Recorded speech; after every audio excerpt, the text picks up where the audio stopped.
Ibu-ibu jamaah Majelis Ta'lim Husnul Khotimah, mudah-mudahan semua dalam keadaan sehat walafiat, panjang umurnya, insya Allah sampai mudah-mudahan usia kita, dan insya Allah yang paling penting Allah sehatkan badan kita, hati kita secara keseluruhan. Ya, kemarin kita sudah bahas tentang bab jujur ya, terakhir sama Ustadz ya Bu ya. Sekarang masuk tentang bab muraqabah. Muraqabah itu apa maknanya? Artinya itu Muraqabah apa artinya? pengawasan. Pengawasan bisa ya, Melihat kita diawasi oleh Allah, kemudian lagi kita lebih mendekatkan diri kepada Allah Subhanahu wa taala. Itu awal katanya qarraba, yuqarribu ya, dekat. Jadi kalau yang namanya dekat itu bisa terawasi. Iya, betul ya Bu ya. Kayak kerabat itu kan qorib, sama orang terdekat kita.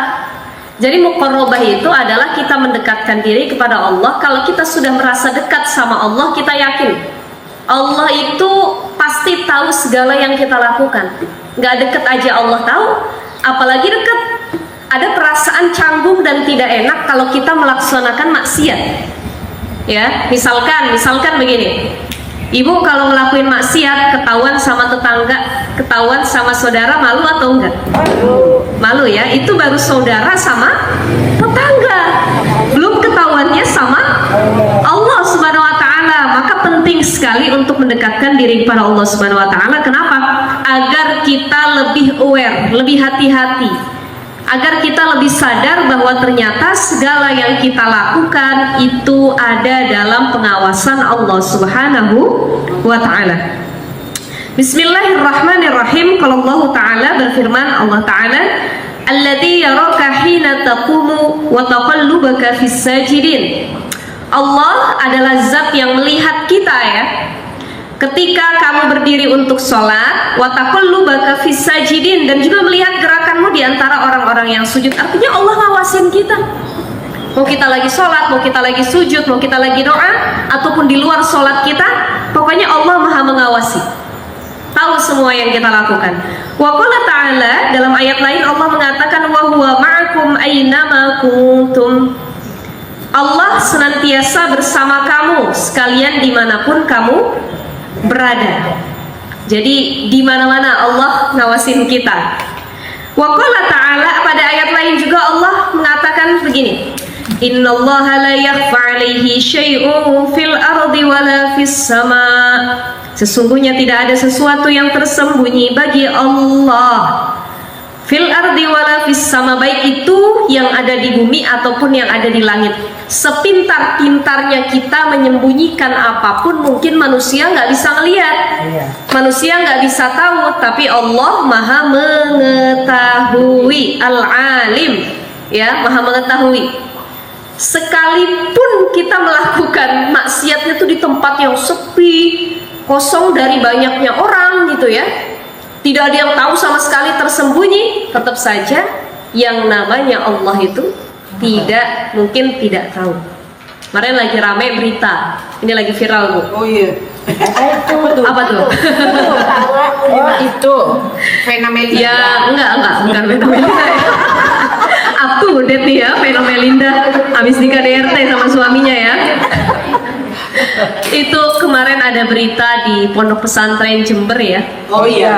Tahu ya ibu-ibu ya. Jadi ada korbannya, para asatizat, para ustazatnya, para santrinya, beberapa orang itu jadi korban pelecehan seksual. Itu dulu di ya. pesantren. Iya, sebenarnya yang salah bukan pesantrennya, oknumnya. Iya, tapi hampir di tiap pesantren. Tapi enggak semua pesantren. Ini saya ingin tegaskan begini. Ustaz.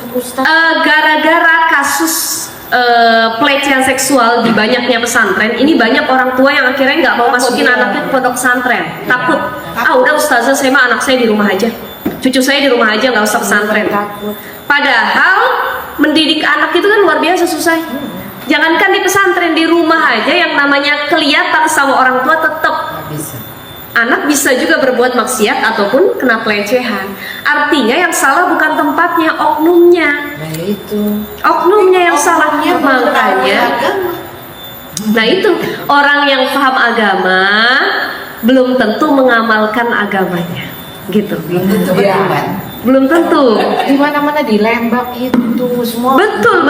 Tetapi tidak semua pesantren. Saya tidak menjadikan keseluruhan. Ada beberapa pesantren yang demikian, kasusnya terbongkar. Tapi banyak juga pesantren yang memang tidak demikian. Makanya kalau kita mau masukin anak ke pondok selektif. Kalau bisa begini, cari pondok yang kira-kira tempat santri putri sama putra berbeda.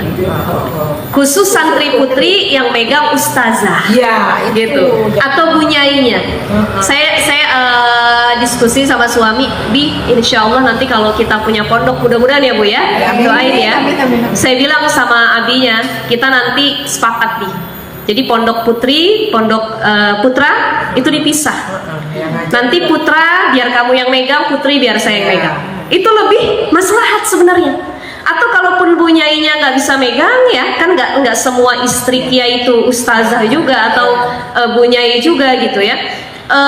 Bisa dia minta wasilah dari ustazah yang lainnya. Jadi lebih tertata. Jadi khusus santri putri yang ngajar adalah ustazah juga perempuan. Kalau santri putra baru laki-laki. Ini boleh diterapkan demikian. Jadi kita lebih selektif lagi, pilih-pilih lagi. Masih banyak kok pondok-pondok yang bagus dan benar-benar masya Allah pendidikannya.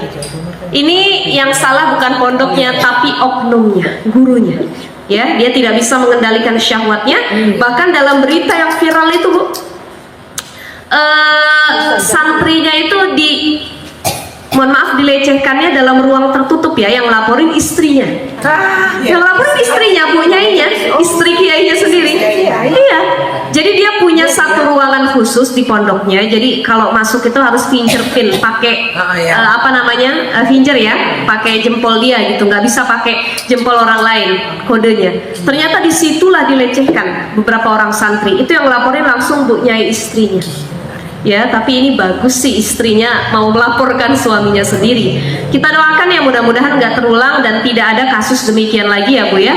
Mudah-mudahan anak cucu kita yang lagi mondok insya Allah dilindungi oleh Allah Subhanahu Wa Taala. Jadi intinya orang tua harus komunikasi. Nak, gimana pondok kamu?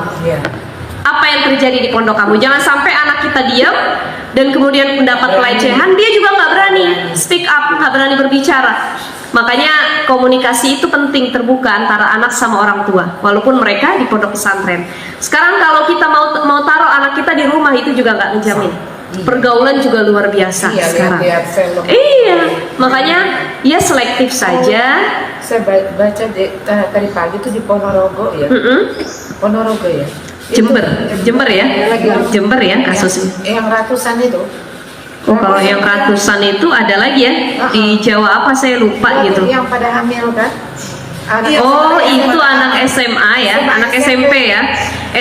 Ponorogo benar ya kalau nggak salah, Ponorogo. Itu sampai berita viral. Dinikahkan cepet, tinggi banget. Itu mereka jadi rame minta dispensasi pernikahan.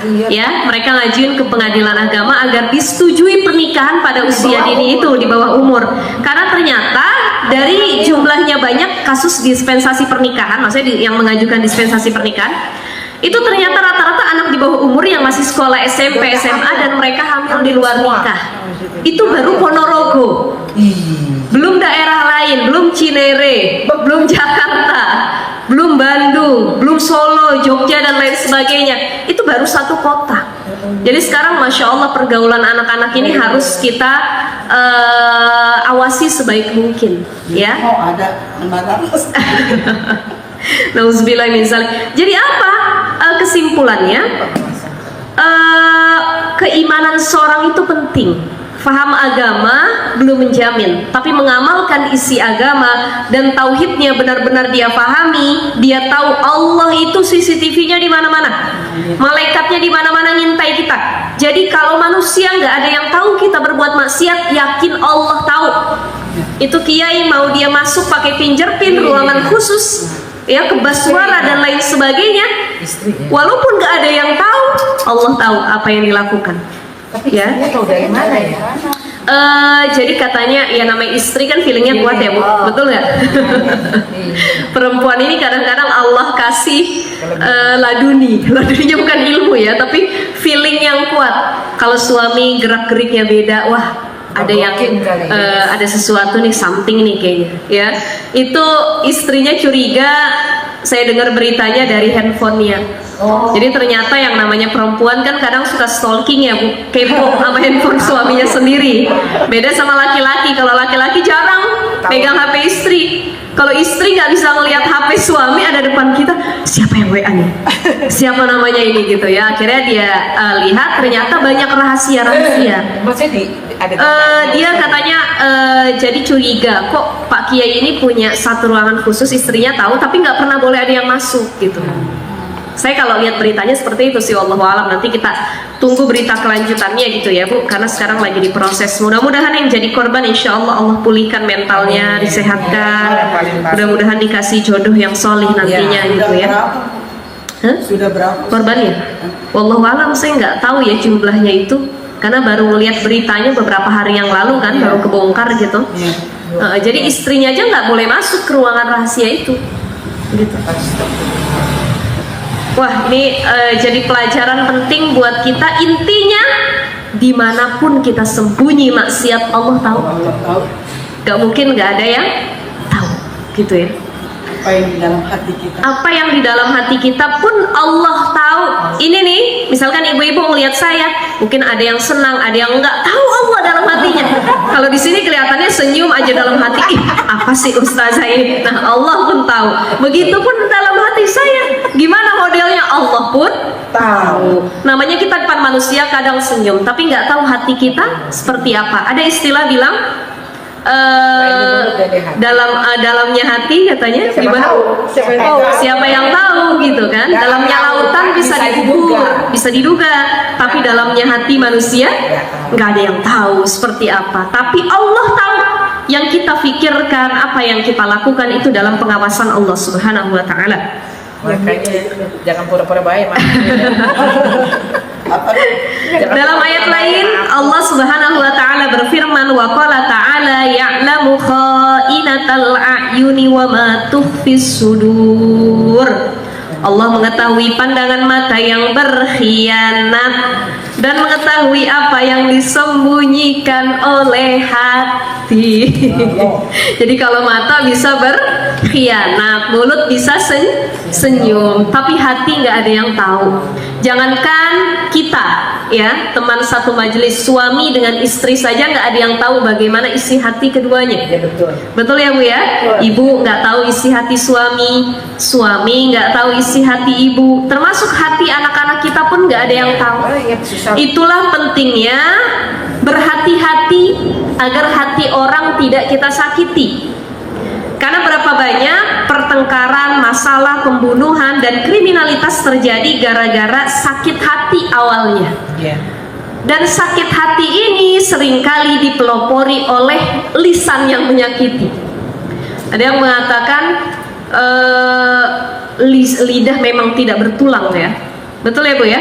Tapi kalau sudah nyakitin orang, Masya Allah, itu lebih tajam daripada pedang gitu. Jadi kadang-kadang kita nggak sadar lisan kita sering nyakitin orang lain, termasuk dengan pasangan sendiri. Ini juga hati-hati, kira-kira pantas atau enggak ucapan saya, nyakitin atau tidak. Berapa banyak sekarang Bu, Masya Allah, tahun 2023, terlepas dari tahun 2022 kemarin, kasus pembunuhan di mana-mana. Ada orang tua bunuh anak, ada suami bunuh istri, ada istri bunuh suami, ada anak bunuh orang tua, gara-gara awalnya ucapan, cemburu, masalah hati dan lain sebagainya. Bahkan banyak ditemukan kasus pembunuhan itu mutilasi. Ya sekarang gitu ya. Ya Allah, ya Allah. Udah deket kiamat. Betul. Sebenarnya dari dulu banyak kasus demikian, tapi zaman sekarang saya nggak tahu ya, manusia-manusia zaman sekarang ini kok lebih mengerikan daripada binatang gitu ya. Binatang aja nggak sanggup bunuh anaknya sendiri, tapi manusia zaman sekarang dia sanggup menghabisi nyawa orang lain, apalagi orang-orang terdekatnya. Nauzubillah min zalik ya. Maka hati-hati dengan hati, jangan sampai disakiti. Nanti efeknya, imbasnya itu lebih parah lagi ya. Jadi orang yang cerdas adalah orang yang pintar mengolah hatinya dan pintar memahami hati orang lain. Insya Allah kita semua bisa ya memanage hati kita dengan sebaik mungkin.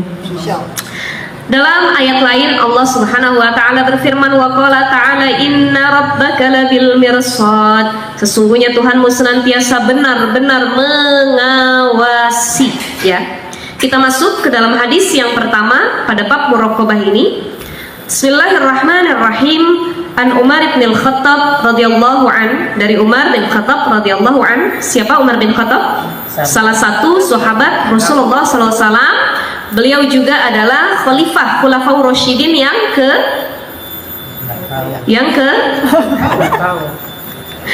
ada yang bisa jawab? Yang pertama, jadi Khulafaur Rasyidin itu ada 4. Yang pertama Abu Bakar Siddiq. Catat dulu. Baru Umar ya. Kemudian Umar bin Khattab. Yang ketiga Utsman bin Affan. Yang keempat Ali bin Abi Thalib. Silahkan dicatat 4 khalifah Khulafaur Rasyidin. Jadi Khulafaur Rasyidin ini para pemimpin ya yang ketika itu memimpin umat Islam sepeninggal Rasulullah Shallallahu Alaihi Wasallam.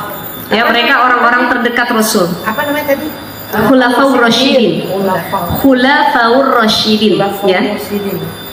Khulafaur Rasyidin, ya. Pakai depannya pakai kha ya. Khulafaur Rasyidin. Khulafaur Rasyidin, ya.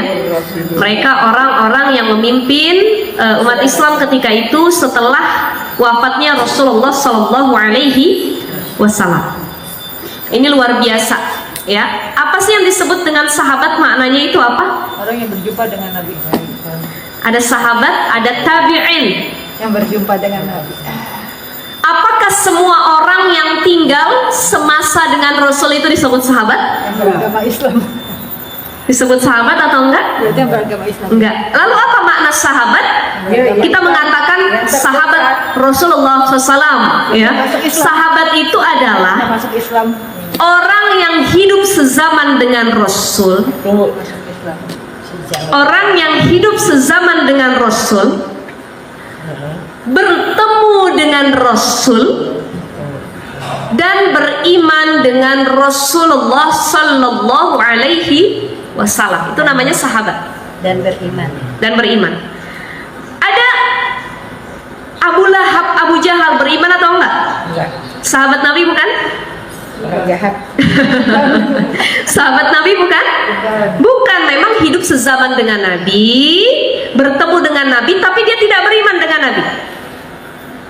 Ada lagi orang yang hidup sezaman dengan Nabi, beriman dengan Nabi, tapi nggak pernah ketemu sama Nabi. Siapa? Di antaranya Uwais Al-Qarni.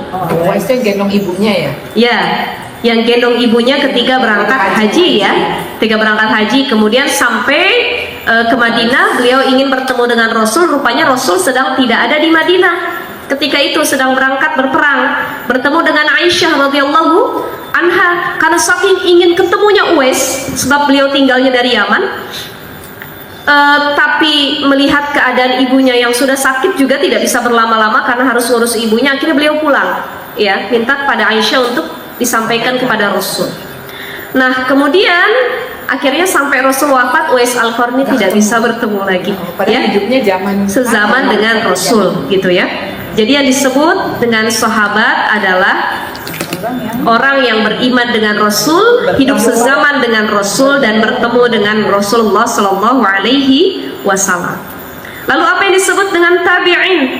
Tabi'in itu adalah orang-orang yang beriman kepada Rasul. Tunggu Ustazah, jangan cepet-cepet. Tabi'in itu adalah orang yang beriman kepada Rasul, ya.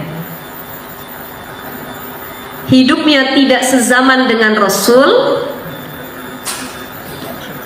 Hidupnya tidak sezaman dengan Rasul, tetapi mereka hidupnya sezaman dengan para sahabat. Ya, jadi setelah Rasul meninggal itu kan ada para sahabat Nabi yang masih pada hidup ya. Nah, ini lahirlah generasi manusia-manusia selanjutnya gitu ya, orang-orang beriman yang mereka kemudian bertemu dengan para sahabat Nabi ini. Itu mereka disebut dengan tabi'in gitu ya. Nah, para ulama banyak hadir ya, banyak tumbuh ketika masa tabi'in ya. Jadi dari masa sahabat ke masa tabi'in gitu. Dari masa sahabat ke masa tabi'in. Jadi Umar bin Khattab ini siapa Bu? Sahabat Rasulullah Sallallahu Alaihi Wasallam. Ya. Bahkan Umar ini juga mertuanya Rasul, karena beliau punya anak namanya Hafsah. Ya, Hafsah ini adalah istri dari Rasulullah SAW. Jadi para sahabat yang 4 ini ada hubungannya juga sama Rasul. Abu Bakar Siddiq siapa? Mertuanya Rasul. Abu Bakar Siddiq itu adalah ayah dari Aisyah radhiyallahu anha. Aisyah itu siapa? Istrinya Rasul. Jadi mertua. Walaupun usianya lebih tua Rasul, tetapi Abu Bakar Siddiq adalah mertuanya Rasul SAW. Utsman pun adalah mantunya Rasul. Karena Utsman menikah dengan putri Rasul SAW, Ruqayyah dan Ummu Kulsum. Dua. Ya, jadi begini, yang satu meninggal, kemudian menikah lagi dengan putri Rasul yang lainnya. Itu kan boleh ya, turun ranjang namanya Bu. Jadi kita boleh menikahi ipar sendiri dengan catatan kita sudah cerai dengan pasangan kita dan pasangan kita sudah wafat. Bukan cerai hidup ya? Cerai hidup juga boleh. Boleh. Jadi kalau kita sudah cerai hidup dan cerai mati karena wafat, itu boleh nikah sama ipar sendiri. Tapi kalau ada laki-laki dia pengen poligami, langsung nikahin dua saudara, nggak boleh. Haram. Haram. Menikahkan dua saudara, itu ipar kita. Jadi nggak boleh nikah sama ipar sebelum cerai ataupun mati pasangan kita. Itu bagaimana orang ini kejadiannya di saya, keluarga dekat. Dia orang hebat banget, dia juga maaf ya, dia dokter hebat, dia anggota dewan, tapi waktu mudanya dia menikahi adik kakak terus hamil dua-duanya. Itu dia berdosa, nggak boleh harusnya. Walaupun dia, jadi jangankan menikah, mohon maaf, banyak perselingkuhan ipar dengan ipar ya.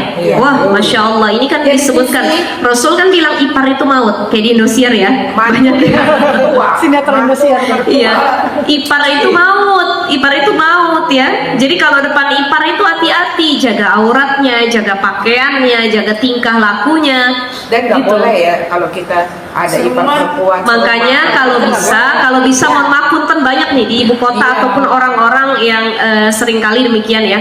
Ketika dia menikah, dia hidup dengan suaminya, dia punya adik perempuan. Adiknya perempuan tinggal sama dia. Nah, ini rawan banget sebenarnya. Atau suami punya adik cowok, tinggal serumah, ada istrinya juga, rawan juga. Kecuali si istri punya adik atau kakak, itu beda jenis kelamin, laki-laki. Itu kan jadi teman abangnya, teman iparnya gitu ya. Nah, kalau beda jenis kelamin, ini sangat-sangat dikhawatirkan karena banyak kejadian demikian.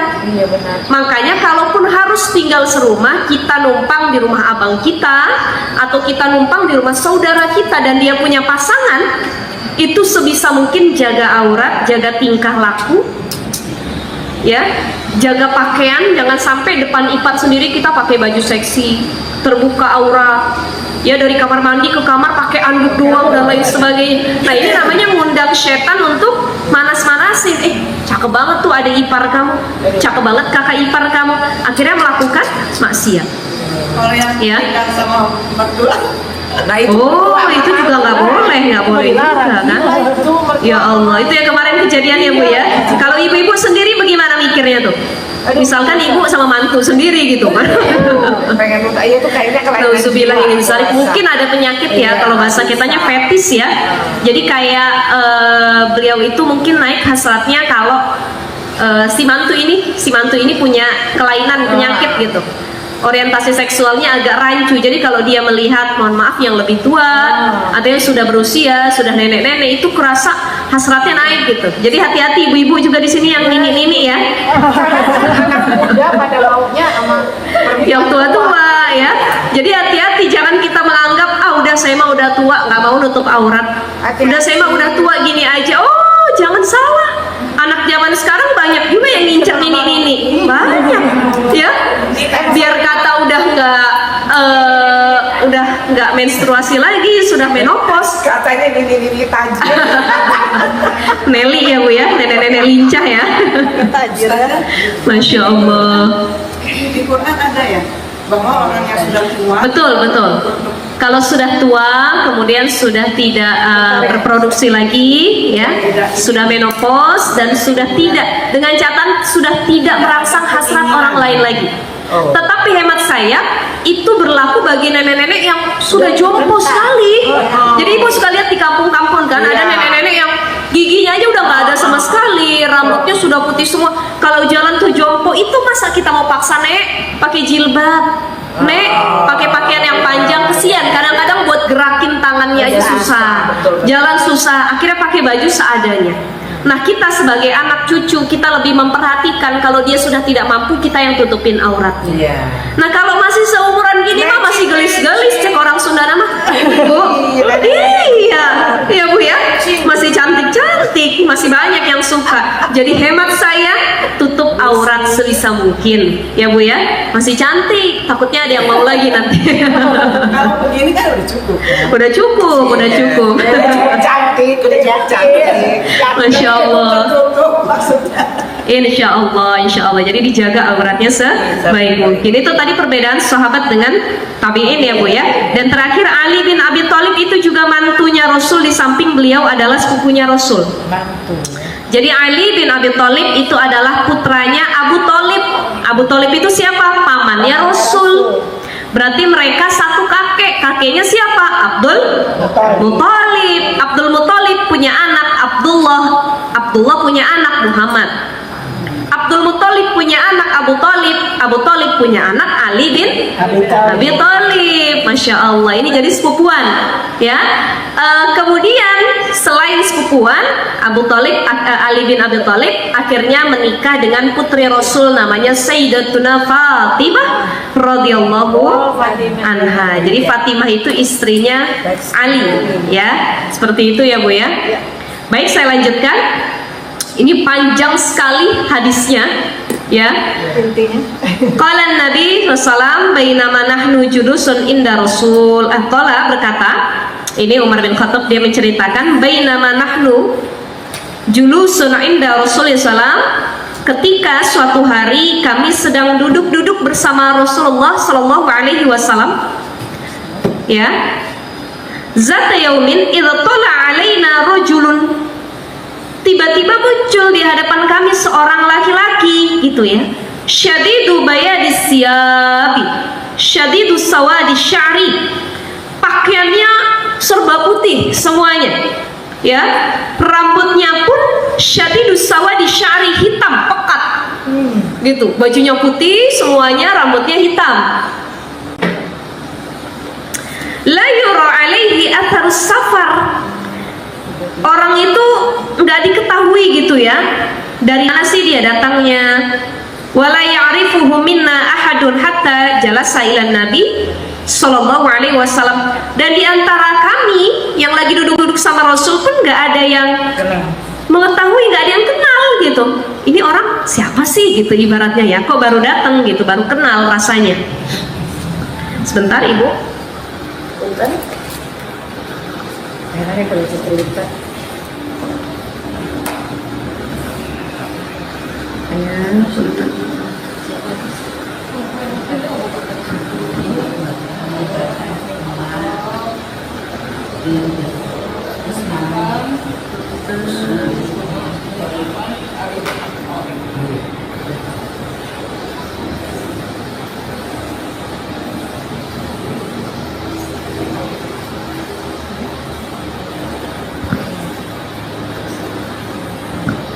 Ya, baik.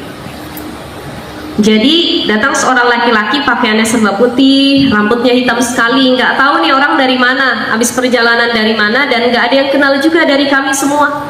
Ya, nggak ada yang kenal beliau itu siapa, bukan teman salah satunya, ibaratnya seperti itu.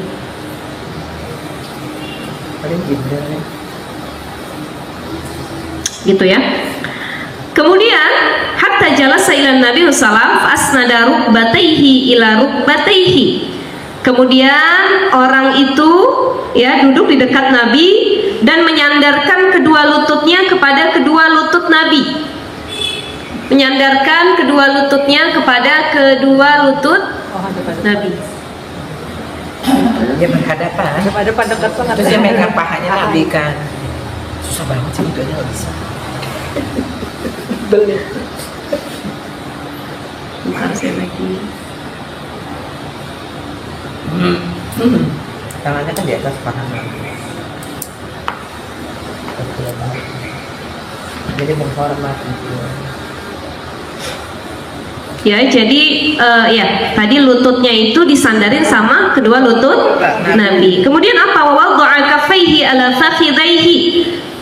Kemudian beliau meletakkan kedua telapak tangannya di atas paha Nabi. Jadi duduk nih. Tiba-tiba orang itu duduk di depan Nabi. Iya. Lututnya di apa namanya? Diadu gitu ya, dideketin dan dia megang paha Nabi. Kata yang lain bingung, siapa laki-laki ini? Kok kalau bahasa kita SKSD, Iya. sok kenal, sok dekat ya. Tiba-tiba Rasul dekat dengan Rasul gitu ya. Besti. Sambil memegang paha Rasul, laki-laki ini berkata, waqala, ia berkata nih, si rajul, ya Muhammad, akhbirni anil Islam. Kabarkan kepadaku, beritahu kepadaku apa itu Islam. Faqala Nabi sallallahu alaihi wasallam, Rasul kemudian menjawab, al-Islam an tashhada an la ilaha illallah wa anna Muhammadar Rasulullah. Islam itu yang pertama adalah aku bersaksi bahwa tiada Tuhan selain Allah dan Nabi Muhammad adalah utusan Allah. Yang kedua, wa tuqimas shalah. Islam itu yang kedua mendirikan salat, wa tu'tiz zakah, bayar zakat, wa tasuma Ramadan, puasa di bulan Ramadan, wa tahujjal baita in istata'ta ilaihi sabila, dan berhaji ke Baitullah apabila kamu mampu melaksanakannya. Kemudian qala, si rajul ini berkata, laki-laki ini, sodakta, engkau benar ya Muhammad, yang lain temenung. Dia udah nanya, kemudian dia membenarkan. Ini sebenarnya muji Rasul atau apa nih, kata para sahabat Rasul yang lainnya ya.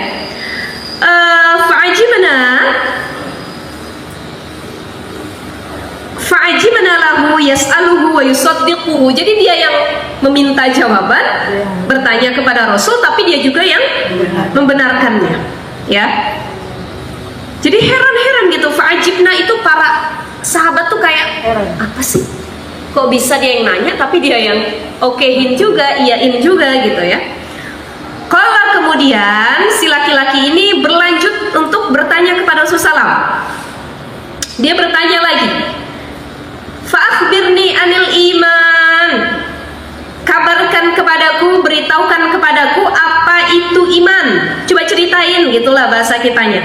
Qala, berkata Nabi sallallahu alaihi wasallam, antu'mina billah. Iman itu yang pertama beriman kepada Allah, wa malaikatihi, kepada malaikat, wa kutubihi, kepada kitab-kitab Allah, wa rusulihi, kepada para Rasulullah, wal yaumil akhir, dan percaya kepada hari akhir, wa tu'mina bil qadari khairihi wa syarrihi, ya, beriman kepada qadar, qada dan qadar, baik ataupun buruknya. Ini ciri iman. Ini yang dikatakan dengan iman katanya, gitu ya.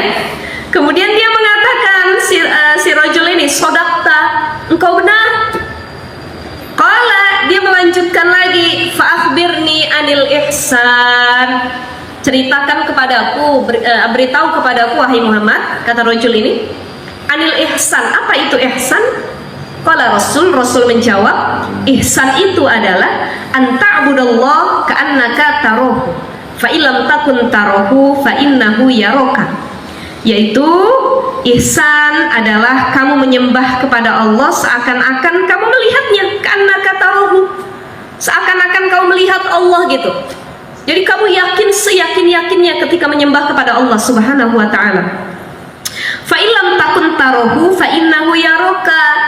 Kalau kamu merasa gitu ya, atau berkeyakinan bahwa Allah itu tidak melihat kamu, mohon maaf, kalau kamu merasa, aduh saya nggak bisa nih ngelihat Allah, tapi yakinlah seolah-olah Allah itu mengawasi kamu, dan memang Allah itu melihat kamu, selalu mengawasi kamu, selalu gitu ya.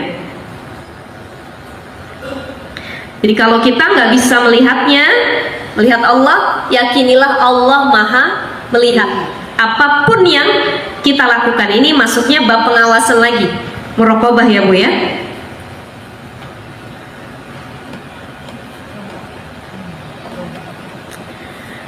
Kemudian laki-laki ini bertanya lagi, qala ia bertanya, fa akhbirni anis sa'a, ceritakan kepadaku tentang hari kiamat, ya, hari akhir. Qala Rasulullah SAW menjawab, mal mas'ulu anha bi'a'lama minas sa'il. Bukankah orang yang ditanya tidak lebih tahu daripada orang yang bertanya? Ini Rasul udah langsung nyindir nih. Yang nanya lebih tahu loh daripada yang ditanya, katanya. Ya. Kemudian lagi berkata si rajul ini, ia berkata, qala fa akhbirni an amaratiha, ceritakanlah kepadaku tentang tanda-tandanya. Gimana sih kiamat itu? Kasih tahu dong. Jadi tadi nggak dijawab sama Rasul, kemudian dia melanjutin lagi pertanyaannya, ceritain dong gimana tanda-tanda kiamat itu. Qala Rasul mengatakan, antalidal amatu rabbataha, ya. Kiamat itu cirinya bila seorang amah ataupun budak, ya, antalidal amatu rabbataha, melahirkan anak tuannya. Seorang budak melahirkan anak tuannya. Kemudian apalagi, wa antarul kufatal urata al-'alata ri'a asya'i yatatawwaluna fil bunyan.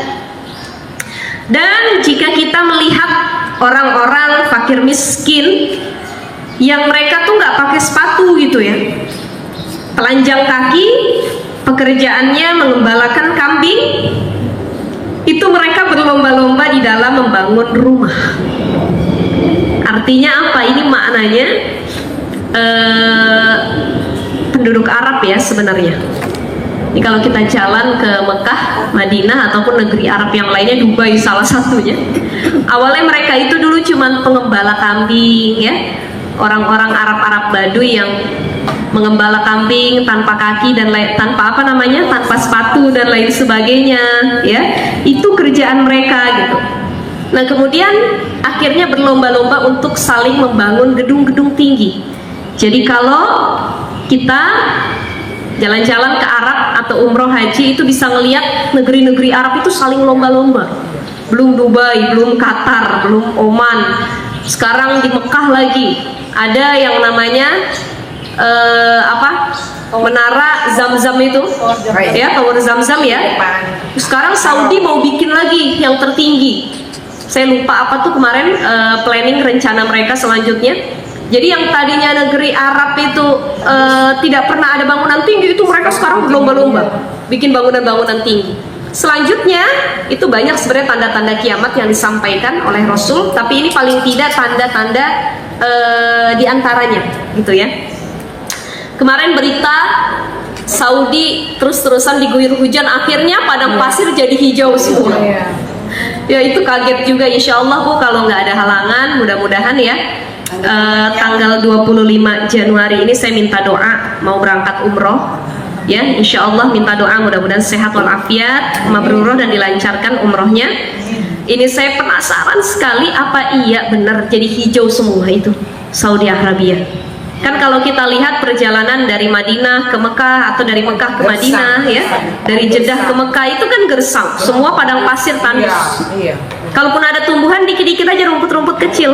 Ini dalam video terbarunya, iya betul, dalam video terbarunya udah kayak pegunungan di Indonesia ya, hijau lebat gitu ibaratnya, subur. Nah ini mungkin bisa jadi salah satu tanda-tanda kiamat gitu ya. Wallahu a'lam sih, tapi kita nggak bisa juga bilang kiamat nih kiamat, nggak bisa. Artinya tanda-tandanya sudah ada. Ada kiamat sugro, ada kiamat kubro. Kalau kiamat sugro itu sebenarnya sering banget kita ngelihat kematian. Itu kiamat sugro ya. Jadi banyak kita lihat kiamat sugro. Kiamat kubro nanti itu panjang ceritanya, kalau matahari sudah terbit dari barat ya, kemudian lagi keluarnya Dajjal, turunnya Imam Mahdi dan lain sebagainya. Wah, itu panjang ceritanya ya. Paling tidak kata Rasul, salah satu tanda kiamat adalah banyak budak yang melahirkan anak tuannya. Kemudian lagi kau melihat para fakir miskin yang bersepatu, yang tidak bersepatu, kemudian telanjang kaki, kerjaannya banyak mengembalakan kambing. Itu mereka berlomba-lomba dalam membangun rumah ya. Summa intolaqa falabistu maliyan. Kemudian orang itu langsung pergi, diam sambil termenung ya. Summa qala, berkata Nabi kepada Umar. Nabi nanya begini, ya Umar, atadri minas sa'il? Wahai Umar, tahukah kamu siapa orang yang tadi nanya? Datang tuh, ibaratnya SKSD sama saya gitu ya. Kultu, aku mengatakan, kata Umar nih, Allah wa rasuluhu a'lam. Allah dan Rasulnya itu lebih mengetahui sebenarnya. Qala Nabi, berkata Nabi, ngasih tahu ke Umar, fa innahu Jibril. Itu tadi Jibril yang menyerupai laki-laki. Itu malaikat sebenarnya, gitu ya. Atakum yu'allimukum dinakum, kata Rasulullah SAW ya. Jadi yang bertanya itu adalah Jibril. Dia datang untuk mengajarkan urusan agama. Pura-puranya nanya, dia Rasul mengeluarkan statement, mengeluarkan hadis yang akhirnya sampai sekarang nih kita jadikan acuannya. Apa itu rukun iman, apa itu rukun Islam, apa itu ihsan. Inilah sebab malaikat, asapnya itu malaikat menyamar jadi seorang laki-laki yang seolah-olah dia nggak tahu dan dia tanya sama Rasul. Akhirnya karena mendengar percakapan malaikat dengan Rasul itu, para sahabat yang lain pun menjadi tahu apa itu iman, Islam dan ihsan. Sekali lagi, ihsan itu beribadahlah kepada Allah, menyembahlah engkau kepada Allah seolah-olah engkau melihat Allah. Tapi kalau engkau tidak melihatnya gitu ya, yakinilah bahwa Allah melihatmu dalam keadaan apapun. Ini babnya masih muraqabah ya. Jadi kita ambil intisarinya di ihsan itu ya. Manusia yang baik adalah dia yang sudah sampai tingkatan ihsan tadi ya, sudah sampai tingkatan ihsan, seolah-olah dia beribadah melihat Allah. Ini sudah tingkatan imannya tinggi sekali. Tapi kalau dia nggak merasa demikian, dia yakin ibadah apapun yang dilakukan pasti Allah ngawasin. Sholat, hati kita kemana-mana Allah tahu nggak? Tahu ya. Lagi sholat Allahu Akbar, Bismillahirrahmanirrahim, dalam otak ini mikirin jumlah utang 5.000 ditambah 10.000 katanya utang cabai sekian-sekian. Hatinya nggak fokus ibadah sama Allah tuh Allah tahu ya. Mikirin matchingan baju. Makanya sebelum sholat kalau bisa hati kita itu dilampangkan, pikiran kita dikosongkan. Jangan sampai lagi banyak pikiran sholat akhirnya kemana-mana. Ini pernah diuji sama Rasul dulu, Ali bin Abi Thalib ya. Artinya apa? Untuk mencapai khusyuk itu susah sholat. Susahnya luar biasa. Mau saya, mau ibu atau siapapun itu susah, kecuali Rasulullah Sallallahu Alaihi Wasallam. Sekalipun itu para sahabat, mereka susah untuk khusyuk. Pernah Rasul ini menguji kekhusyuan Ali bin Abi Thalib. Jadi ketika Ali bin Abi Thalib pengen sholat, Rasul ini manggil Ali, "Wahai Ali, kemarilah aku ingin bertanya," ibaratnya. Itu dalam ada dikisahkan ya. "Aku punya 2 sorban, yang satu warnanya merah, yang satu warnanya hijau. Kau pengen yang mana?" Dia lagi sholat ya? Dia belum sholat. "Kalau kamu bingung menentukan pilihan, nanti saja," kata Rasul, "setelah kamu sholat." Ya. Jangankan Ali, kita milih jilbab sebelum sholat, habis itu sholat dulu. Gak tenang hati kita tuh. Mikirin kemana-mana. Padahal yang kita beli jilbab itu di Shopee ibaratnya. Ya di Shopee kita lihat yang coklat cakep, enggak, yang hitam cakep nih katanya. Oh tapi kalau yang warna merah masuk nih ke muka. Kemudian sholat zuhur, udah sholat dulu deh, ntar aja habis zuhur baru milih jilbab lagi. Itu lagi sholat pasti kepikiran warna jilbab. Iya saya. Betul ya Bu ya. Alhamdulillahirabbil alamin. Yang merah terangan kayaknya warnanya. Sama deh kayak Itu Allah marah. Ya enggak sebenarnya. Cuman ya Mengurangi nilai. ya secara pahala dan apa ya? 5,5. Secara pahala dan kebaikannya itu tidak kita dapati gitu. Tapi sholatnya diterima. Sholatnya tetap diterima atau tidaknya itu kembali kepada Allah gitu. Nggak bisa kita sebagai manusia menghakimi wah sholat saya nggak diterima, atau sholat dia diterima, sholat saya diterima juga gitu. Nggak bisa. Jadi diterima atau tidaknya sebenarnya sholat kita kembali kepada ketetapan Allah Subhanahu wa Ta'ala. Tapi paling tidak kita ada ikhtiar semaksimal mungkin bagaimana agar sholat kita diterima, khusyuk, suci dari najis dan hadas misalnya. Bukan begitu. Kenapa? Udah sholat. Itu Bukan sih, begitu. Itu berarti kita menganggap sholat kita cuma kewajiban, bukan kebutuhan. Yang penting sholat, rutinitas, setiap azan berangkat sholat. Nggak ada isinya. Nggak ada isinya, cuma gerakan saja. Tapi kalau kita merasa sholat itu kebutuhan, kayak makan, sehari nggak makan rasanya lapar, lambung kambuh, badan keliengan. Karena apa? Karena nggak makan, sebab makan itu butuh. Tidur itu kebutuhan. Semalaman saja kita nggak tidur, kena mental kita, oleng kesana kemari, kerjaannya emosi dan lain sebagainya. Karena tidur, makan itu kebutuhan. Sama seperti sholat. Kalau orang yang sudah menganggap sholat itu bukan kewajiban tapi kebutuhan, maka satu waktu saja dia nggak sholat rasanya ada yang hilang dari hidupnya. Gitu. Ibaratnya sholat ini amunisi ya, nutrisi bagi jiwa kita. Kalau kita makan saja itu jadi nutrisi buat kita, tambahan kekuatan. Sholat juga menjadi tambahan kekuatan buat mental, hati, jiwa kita. Gitu. Jadi saya Ya. masih kewajiban. Selama ini kita masih menganggap mungkin sholat kita kewajiban, tapi insya Allah Allah mudahkan, mudah-mudahan sholatnya jadi kebutuhan. Lanjut Gitu ya. Tandanya Sorban merah hijau. begitu azan, sholat nanti males. Gitu. Nggak apa-apa. Masih nganggap itu kewajiban juga bagus daripada tidak mengerjakan sama sekali dan meninggalkan sholat. Gitu. Menjadikan kewajiban boleh, tapi yang paling utama adalah menjadikan sholat ini kebutuhan, karena sholat adalah media kita berkomunikasi dengan Tuhan kita melalui sholat, ya kan? Ada judulnya gue.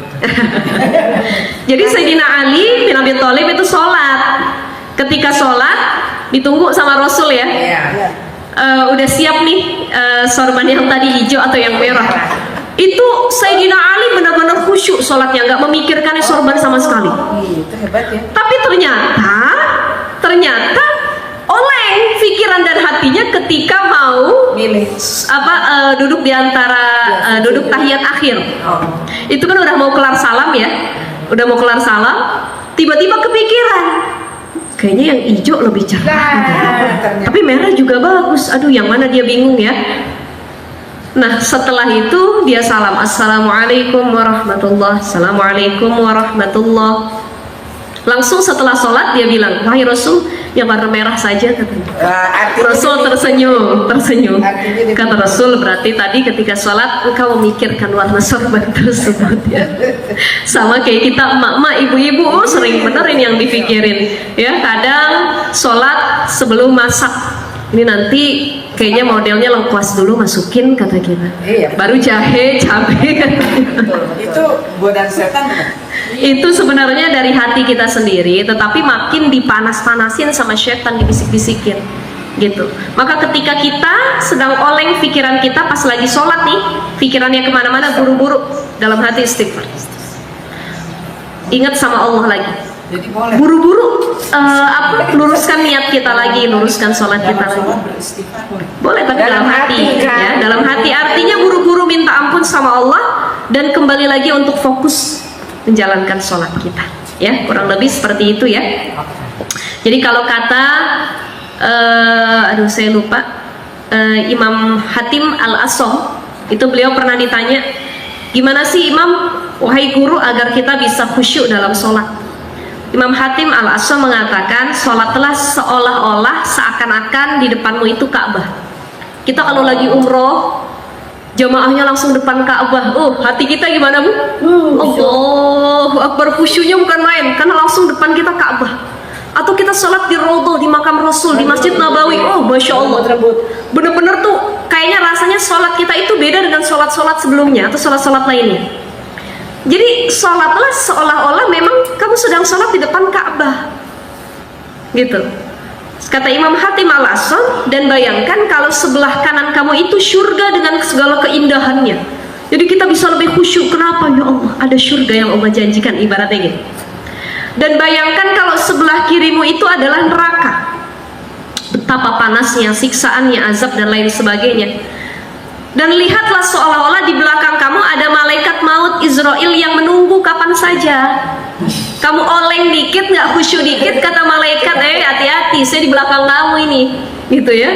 Nggak ada kesempatan kamu perbaiki sholat nanti. Jadi seolah-olah malaikat maut itu sedang mengintilin kita. Dan sholatlah terakhir seakan-akan kamu berdiri tepat di atas jembatan Shiratal Mustaqim. Itu kata Imam Hatim Al-Asam, kalau kita pengen khusyuk dalam sholat. Satu lagi tambahan, ingat mati. Bayangkan kalau ini sholat terakhir kita, makanya kita sebenar-benarnya dalam melaksanakan sholat. Kebanyakan kata kita, biarin aja deh, ntar bisa sholat lagi, asar, maghrib, isya. Belum tentu kita bertemu dengan waktu yang akan datang. Maka sebaik mungkin manfaatkan waktu sholat yang sedang kita jalankan. Baik, kita masuk ke hadis yang kedua. An Abi Dzar Jundub bin Junadah atau Abi Abdurrahman Muaz bin Jabal radhiyallahu anhuma. Dari Abu Dzar Jundub bin Junadah dan Abdurrahman Muaz bin Jabal radhiyallahu anhuma, ya Allah meridhai keduanya. An Rasulillah sallallahu alaihi wasallam, dari Rasulullah sallam, qala, Rasul bersabda, ittaqillaha haitsu ma kunta watsbi'is sayyi'atal hasanata tamhuha wa khaliqin nasa bi khuluqin hasanin. Ya, Rasul mengatakan bertakwalah, ittaqillaha, bertakwalah kepada Allah haitsu ma kunta, dimanapun kamu berada. Wa atsbi'is sayyi'atal hasanata tamhuha, ikutilah perbuatan buruk, perbuatan jahat itu dengan perbuatan baik.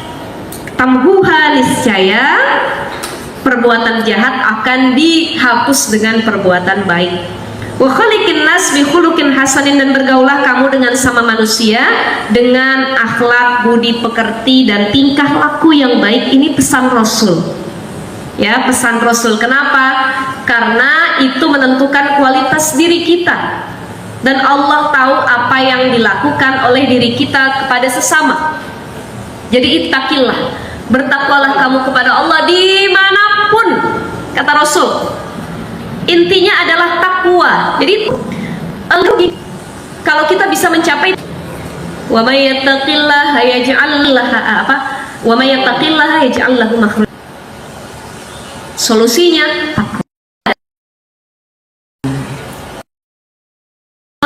Lakukan kebaikan, imtithalul awamiri wajtinabi nawahi, melakukan yang Allah perintahkan dan meninggalkan yang Allah larang. Itu takwa namanya, gitu ya. Jadi kalau tanda takwa apa ustazah? Ada lagi, ya. Pada intinya takwa adalah melaksanakan yang Allah perintahkan, wajtinabin nawahihi, meninggalkan apa yang Allah larang, ya. Kata Imam Ali radhiyallahu an, ada 4 ciri urgensi orang yang bertakwa. Apa ciri orang bertakwa? Pertama, al-khawfu bil jalil. Dia takut kepada Allah nih, merasa diawasin sama Allah dimanapun. Jadi hati-hati bergaul sama manusia dan siapapun, dia hati-hati. Yang kedua adalah wal amalu bit tanzil. Dia beramal, melakukan apapun di dunia ini dasarnya adalah dengan Al-Quran dan hadis, ya. Jadi selalu melakukan apapun dengan yang diperintahkan oleh Al-Quran dan meninggalkan sesuatu yang dilarang oleh Al-Quran. Wal amalu bit tanzil.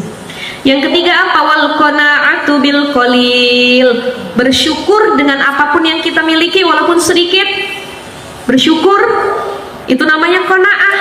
Punya suami nggak ganteng-ganteng banget, alhamdulillah. Yang penting soleh, rajin sholat, baik sama istri, nggak pernah KDRT istri. Ada orang punya suami ganteng kaya raya, tukang mukul sama istrinya. Ya? Iya. Jadi qanaah, bersyukur itu penting. Orang punya ini, kita nggak punya, alhamdulillah.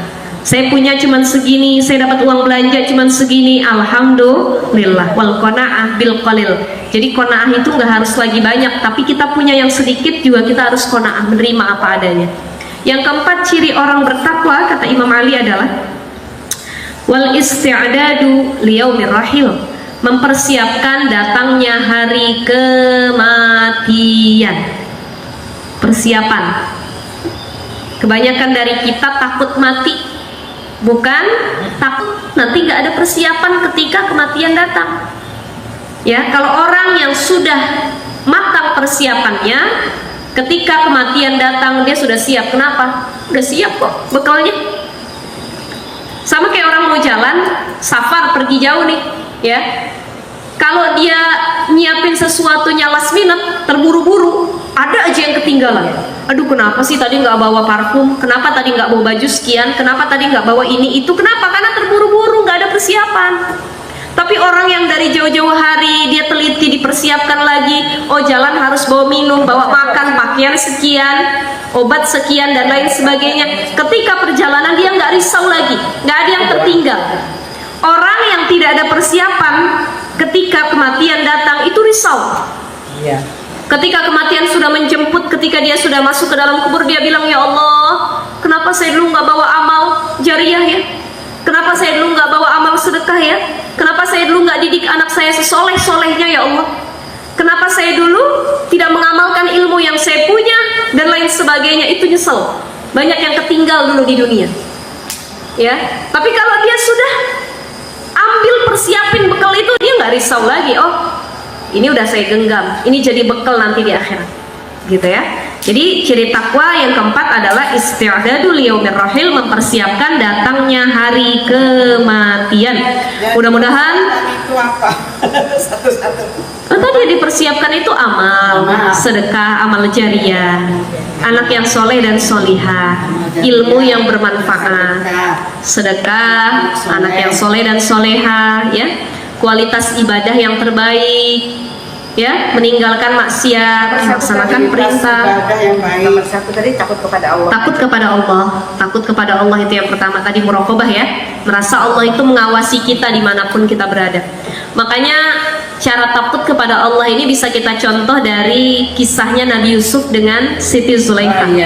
Ya, Nabi Yusuf ini tahulah kita kisahnya, mungkin ibu sudah fenomenal sekali ya, dalam Al-Quran dikisahkan Yang ada ganti. bagaimana beliau bisa menjaga keimanan dengan sebaik mungkin. Karena apa? Karena satu alasan, ini akhafullah, aku takut kepada Allah Subhanahu wa ta'ala. Zulaikha itu cantik, bukan main cantiknya, cantik, seorang ratu, istri raja, perawatannya luar biasa, ya, dan paling disukai oleh laki-laki yang ada di negeri Mesir kala itu, gitu ya, diidolakan. Kemudian beliau jatuh cinta kepada Yusuf. Dikuncinya Yusuf dalam satu kamar. Yusufnya gantengnya bukan main. Nanti Begitu keluar, nanti cintanya nanti ya. Jadi saya lanjut dulu kisahnya. Dengerin dulu. Jadi intinya begini ibu, intinya begini. Kalau kita cinta sama orang, ya, ini perempuan khususnya.